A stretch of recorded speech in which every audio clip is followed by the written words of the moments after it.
So, what sound like? Should I speak Igbo? Beats. Make you. Good evening. How now? How una dead now? How una dead? This is your girl Madarocka Chi, and you know it. We are here for your Chi TV, and I'm live on set with Uzy Quality #1 original. And I go by the name, I have long name, so you guys just give me a little time, man. I go by the name International Superstar. I go by the name International Superstar, DJ Ginjah, that's #1. Becoming double chief for a reason, and of course, you know, I always do great things. Your #1 radio DJ, tour, event management, and name it all, man. Thank you for having me, Madarocka Chi. You're very welcome, and I'm glad you and I'm honored to have you on set with us here at Chi TV. Thank you. Uzy Quality. This is the music man himself. You already know, you don't. Most of you all don't know. We're keeping it real regardless. All right. You know? Yeah. Well, And so today's topic, we're just going to have a brief discussion about spiritual sovereignty. Y'all know that that's my main topic. I focus on a lot of things, music, entertainment, but mainly spiritual sovereignty. And the reason why is because I feel that a lot of us, especially we as African descent, have been told what to do when it comes to the thought process, our daily rituals, our prayer rituals, our connection to spirit, to God, to our chi. And many of us don't even realize that we even have a chi. And for me, it was a spiritual journey that got me to that point of understanding that you do have to address your chi, and also your ancestral connection is very important. And it's not just taboo, it's not a random thing, it is real. So I just decided to have these discussions and invite my friends and other people that I'm meeting along the way. So let me get to the first topic. Drop that mic. Oh, leave it here. Okay. And let me get to the first topic. So, how do you express your? Let me start with you. Uzi, you. Yep. How do you express your spiritual sovereignty? Well, Speak loudly. I'd say, I can only relate it through music. Basically, like, I just have to put myself in what I call my rema, like my spiritual space, my ambience, spiritually. That's the only way I can express and connect also. They say music, spirituality is like 5 and 6. Yeah. There's this connection, because for you to be able to attract an energy that will convey a message to the world, it requires you being in that spiritual space. You get me? So I think through the music, that's where Your keep chi? it real. It's pretty much it, as always. You know what I'm saying?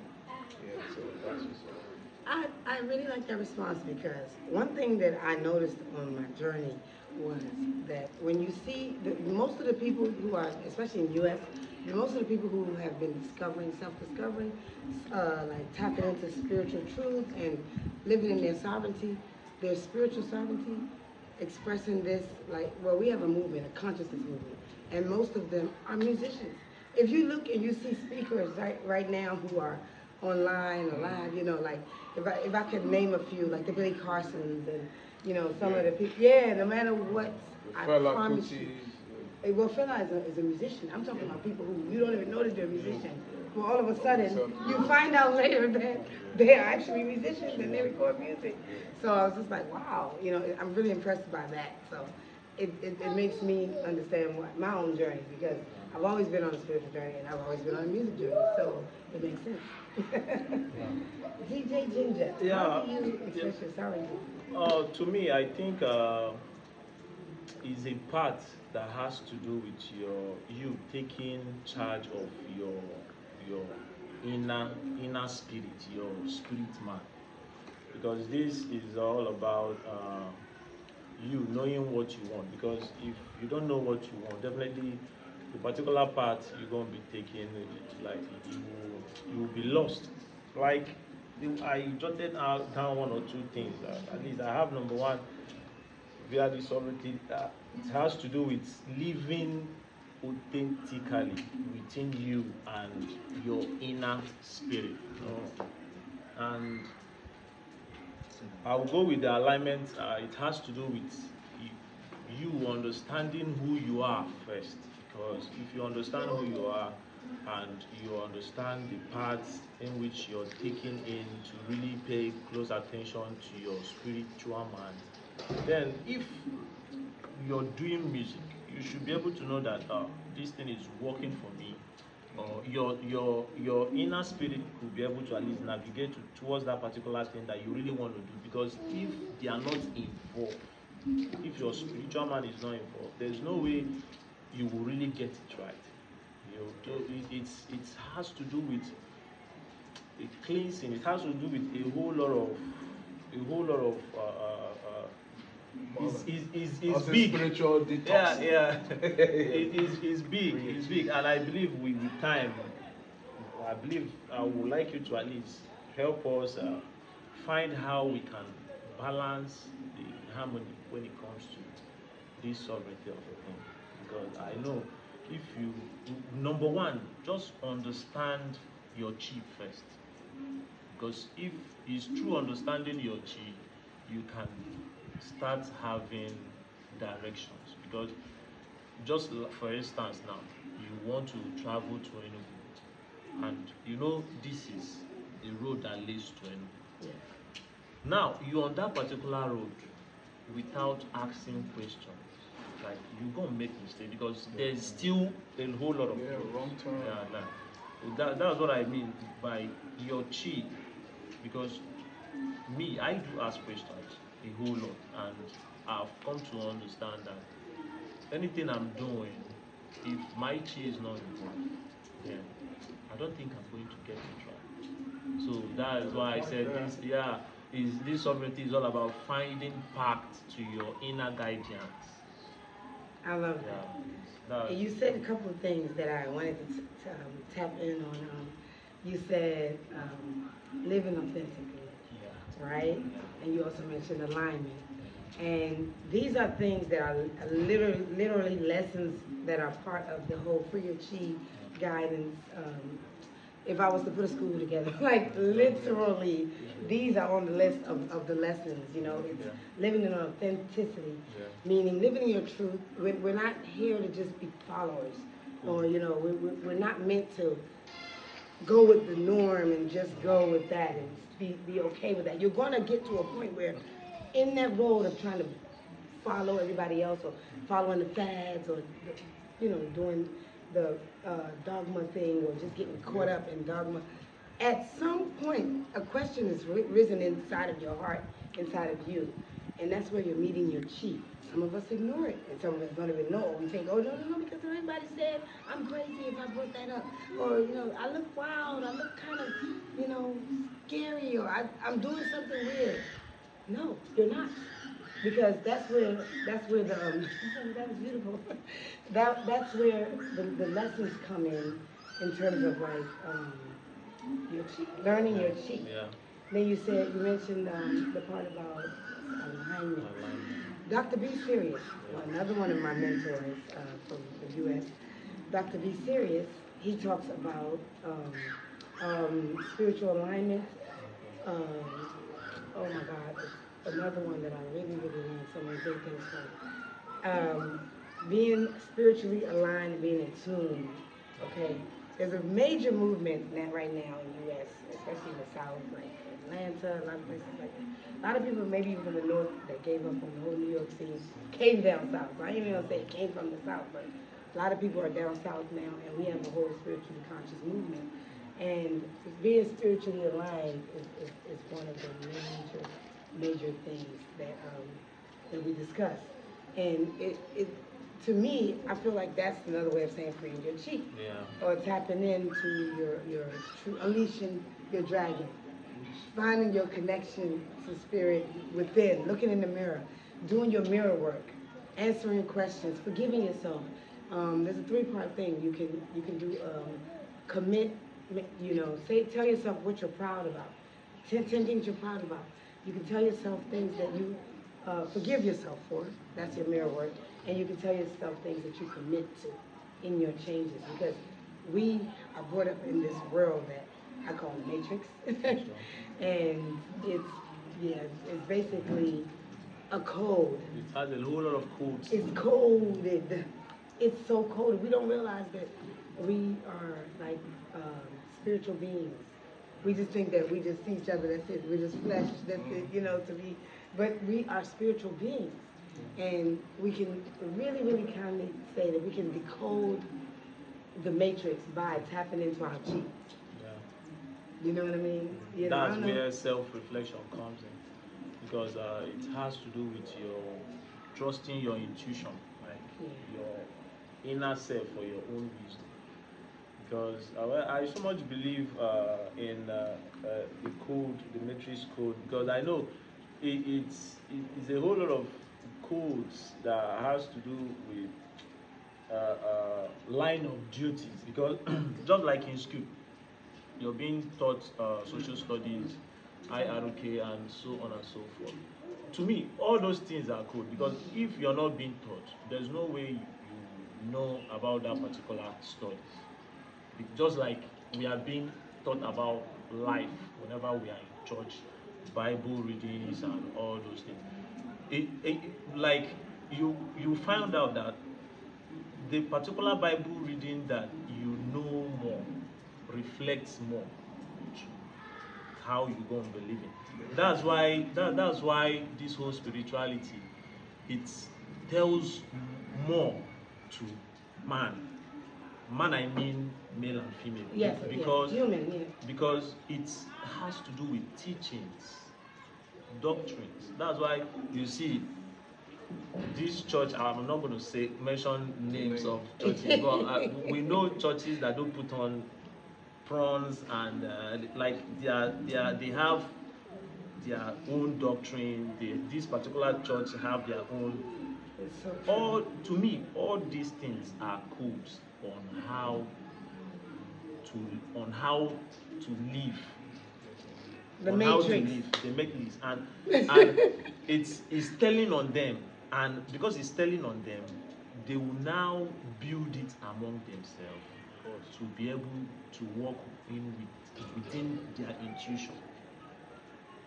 It's something you said about doctrine and like what the lessons we've been taught. And I was talking to my young girl today, right? I was speaking to her, and I was telling her about this book that we all had to read in the U.S. growing up. It's called the Encyclopedia. So it would be like World Book Britannica and all this encyclopedia, all this kind of stuff. Yes. It seems like the internet replaced that. Because you don't see it, you don't hear nobody talking about encyclopedia, but I was pressed to read these books, I promise you. And you can think about this whole size of bookcase. Imagine a bookcase the size of this. It was books and books and books and books and books. And this is what we had to read as students growing up in the U.S. We had to know these books, so they would come knock on our door. Does your children have an encyclopedia? Do they have this word book? I remember we've had at least 3 editions.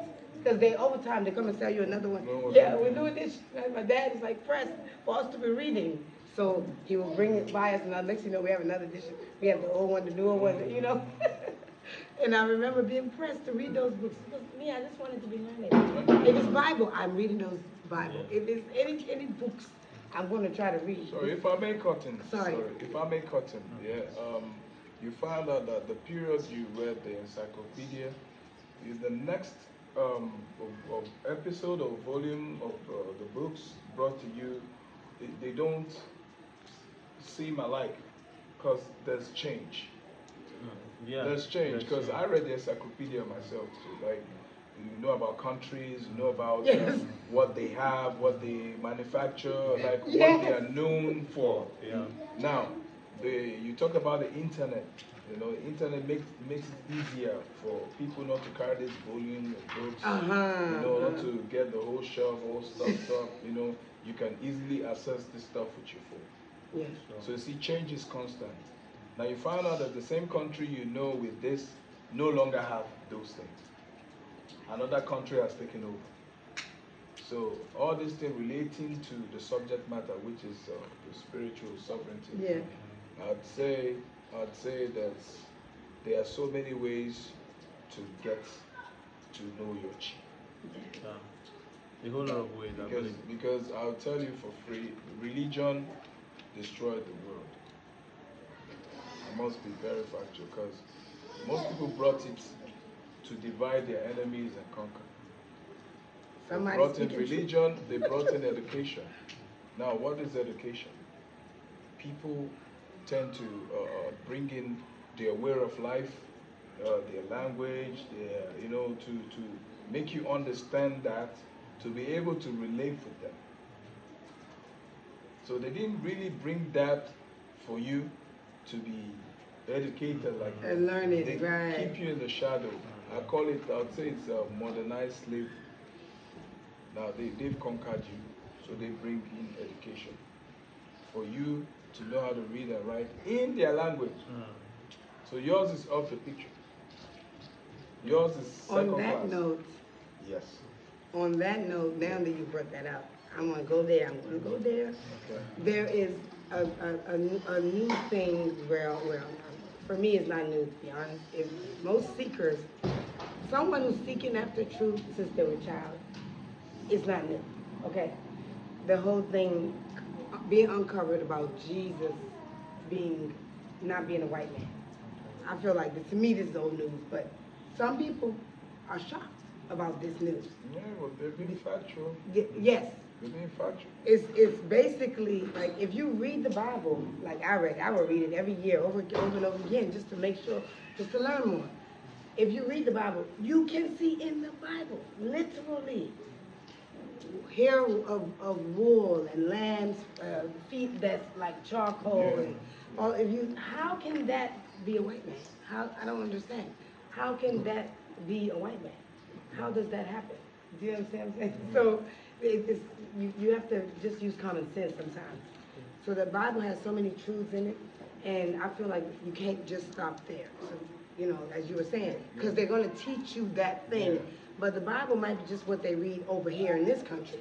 But another country might read the Torah. Another country over here might read, read the Ethiopian books of, do you know what I'm saying? The Ethiopian Bible has so many books. What about the book of Enoch, Jubilees, all these books, the book of John, the lost book of, thank you, the lost book of Adam. You understand? Like I'd say it for free, I believe this era is, I call it the moment of truth era. People are getting to realize certain things, they now understand that there are certain things that shouldn't be demonized. They were demonized for you to feel like, like if you do this, you're going to go to hell, some will tell you this. Like I will say this, you see most Chinese, for example, these guys English is not their thing. But they are they're manufacturing things, doing things, with their language. So are we trying to, I don't really want to go into this religion thing because we have a whole lot of things to say. But I don't have to digress from the subject matter, which is how to, tap into your spiritual sovereignty. Yeah. So what I would say is, look, the best thing for a man or a woman is to get to know yourself first. Get to stand in the line of truth. Make sure that you connect with nature, because nature is us, we are nature. Yeah. Unto dust you shall return, the Bible said. The dust is nature, the sand, the earth is nature. So we must try to connect with nature. With time, the truth will be revealed. Gradually, it's like a scroll or a letter, like a book. I mean, before you get to the end of the book, you first of all start with the contents. Yeah. So, just like that. I think that's the way forward. So.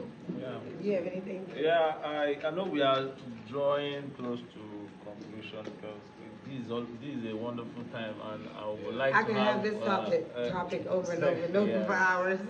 Yeah, to me, I would really say anybody, if you really want to know what you're doing, your chi has to be involved, and you have to practice meaningful meditation, at least by seeking knowledge and wisdom, because nobody knows it all. So that's what I would say. I love that, and I've been learning a lot from great teachers. You know, we're here in Nigeria, but Black American friends of mine have really been really going there when in terms of like spiritual alignment and tapping into meditation. Brother King Simon is one that I have to give a shout out to. You know, King Simon, check him out. Check out Billy Carson. Check out. I mentioned it, Dr. B Serious before, and this brother Rich's channel. Oh my God, Black Magic 363. Check him out. But also, there's some Evos that are doing their thing, like my boy. I gotta give a credit to Ugo Benija. He has an amazing WhatsApp group that is called African Knowledge. Yeah. So something like that about learning. So and it goes beyond. There's some amazing sisters as well that I've been just kind of getting exchanging information and learning a lot from. So I'm just really grateful for this. I've been on that journey. I know a lot of us learned from Brother Bobby Hemmett as well. You know, if you go all the way back, the brother Bobby Hemmett, he was just like a little spider. Like he speaks and he just goes with it. Like he just brings out so much truth. And even Dr. Malachi York, which he had fell into some problems and stuff like that, but he was also making a lot of people aware of a lot of what's going on now. When you said about this new era of truth, I feel like we are in, the veil is open, we are in the forbidden knowledge era. And for me, I like to bite the apple, and that's what I do at Free Your Chi TV. We biting that apple. We're going to free your chi. We're going to talk about that sovereignty. Thank you, and we're not going to let anyone stop us from being who we are meant to be. So that's what we say. And I think I have to bite the bananas. She's going to bite the apple. Thank you so much, Uzy Quality, Music Man. Thank you so much. DJ Ginjah. DJ Ginjah. Double Chief. You don't know. And this is your girl, Madarocka Chi. For Free Your Chi TV, we are live. Thank you. Please hit the subscribe button. Love you. Yes, I.